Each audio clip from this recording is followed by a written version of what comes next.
सबसे पहले किसी भी दर्शन को पढ़ने से पहले हम लोग का 3 नजरिया होना चाहिए। एक तो तत्व मीमांसीय दृष्टिकोण, दूसरा ज्ञान मीमांसीय दृष्टिकोण और तीसरा नीति मीमांसीय दृष्टिकोण। तो ये 3 दृष्टिकोण जो है इस पे हमारा मुख्य रूप से फोकस होना चाहिए। हमें पता होनी चाहिए कि नीति मीमांसा में क्या होता है, ज्ञान मीमांसा में क्या होता है और तत्व मीमांसा में क्या होता है। तो थोड़ा सा हम बताते हैं इसको लिखने से पहले। देखो तत्व मीमांसा हम क्या कहते हैं बताया, इसके पहले भी करें। तत्व मीमांसा हम देखते हैं कि किसी भी जगत का, ईश्वर का, ब्रह्मांड का स्वरूप क्या है, उसका निर्माण कैसे हुआ, उसकी संख्या क्या है, उसका स्वरूप क्या है। इन सारी चीजों को हम किसमें देखते हैं, तत्व मीमांसा में देखते हैं। उसके बाद आते हैं हम क्या, ज्ञान मीमांसा। तो ज्ञान मीमांसा में हम क्या देखते हैं बताओ, ज्ञान मीमांसा में हम क्या देखते हैं बताओ। मारे कभी ज्ञान मीमांसा क्या, ज्ञान की प्राप्ति का साधन क्या है, किस माध्यम से ज्ञान प्राप्त होता है। कि ज्ञान मीमांसा हम देखते हैं कि किसी भी व्यक्ति का, वस्तु का, पदार्थ का, उसको ज्ञान प्राप्त करने का साधन क्या है, उसको हम कैसे प्राप्त कर सकते हैं, उसके बारे में प्रामाणिकता कहाँ से मिलेगी, कैसे मिलेगी। इन सारी चीजों की चर्चा हम किसमें करते हैं, ज्ञान मीमांसा में। उसके बाद आता है हमारा नीति मीमांसा। नीति मीमांसा में हम देखते हैं कि आपका आचार, विचार, व्यवहार, ये सारी चीजें कैसी होनी चाहिए। तो नीति मीमांसा में देखो क्या है उससे मतलब नहीं है। नीति मीमांसा कहता है कैसी होनी चाहिए।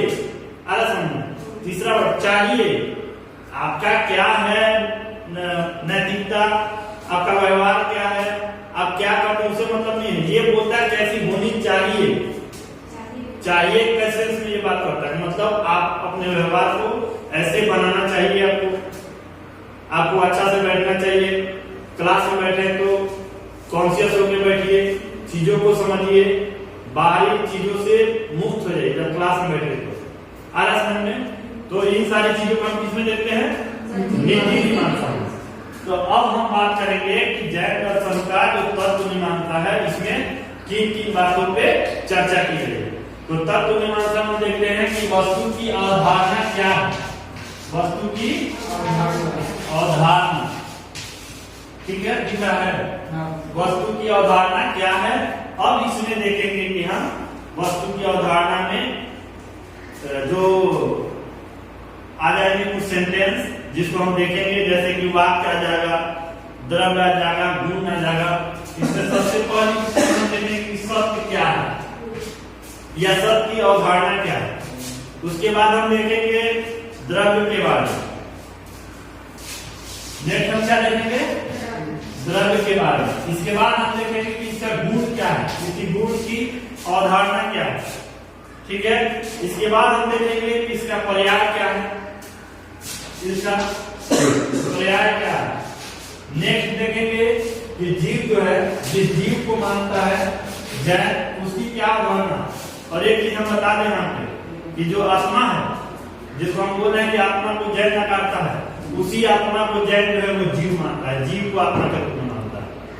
मतलब कहने का मतलब है जो हम लोग आत्मा बोलते हैं उस आत्मा को जैन दर्शन क्या बोलता है, जीव बोलता है। आ रही है बातें समझ में। तो हाँ, तो वो आत्मा को नकारता तो है, लेकिन उसी आत्मा को किसके बारे में, किसके रूप में जानता है, जीव के रूप में जानता है। अब आगे हम देखेंगे कि अजीव क्या होता है, अजीव के बारे में बात करेंगे, ठीक है। उसके नेक्स्ट हम देखेंगे तो अनेकांतवाद। अनेकांतवाद हम बताया था इससे पहले, अनेकांतवाद इन सारी चीजों के बारे में बात करता है। जैन दर्शन तत्व मीमांसीय दृष्टिकोण जो उसका है, उसमें इन सारी चीजों को हम एक एक करके पढ़ेंगे। आ रही है बातें।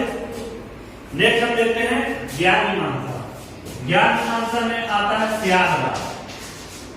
स्यादवाद क्या है, स्यादवाद के बारे में हम विस्तार से चर्चा करेंगे। जैन दर्शन का एक बहुत ही मतलब अच्छा दृष्टिकोण देखा जाए तो स्यादवाद माना जाता है। सतीश भैया इसी पे रिसर्च कर रहे हैं, स्यादवाद। नेक्स्ट देखते हैं कि नयवाद क्या है। नयवाद को नय नहीं बोला जाता है। आ रही बातें। नए 7 प्रकार का होता है, थोड़ा सा हम देखे भी थे ज्ञान दृष्टिकोण में कल बताया था ना सतीश भैया। नए 7, ठीक है। इन चीजों को उसके बाद हम देखेंगे कि इसका ज्ञान, इन दोनों का देखेंगे ज्ञान मीमांसीय दृष्टिकोण क्या है, ठीक है। नेक्स्ट देखते हैं कि इसका नीति मीमांसा क्या कहता है। किसके बारे में हमारी बात होती है? जैन दर्शन के बारे में। जैन दर्शन कहता है कि नीति मीमांसा का इसका दृष्टिकोण है वो कैसा है, किसके बारे में बात करता है। तो ये एक्चुअली नीति मीमांसा में बंधन और मोक्ष को रखता है, बंधन और मोक्ष को रखता है कि बंधन, किसी भी बंधन से आप कैसे बाहर निकलेंगे, मोक्ष की प्राप्ति आपको कैसे होगी, इन सारी चीजों की बात किसमें की जाती है? नीति मीमांसा में। ये सारी चीजें क्लियर हो गई? कोई डाउट? देखो कुछ भी थोड़ा सा भी लगे ना कि यहाँ पे हमको पूछना चाहिए तो पूछ लिया करो, ठीक है। हम पूरा कोशिश करेंगे कि मतलब कैसे उसको हम बेहतर बता, ठीक है। इसको नोट कर दो, एकदम बहुत जरूरी चीज है।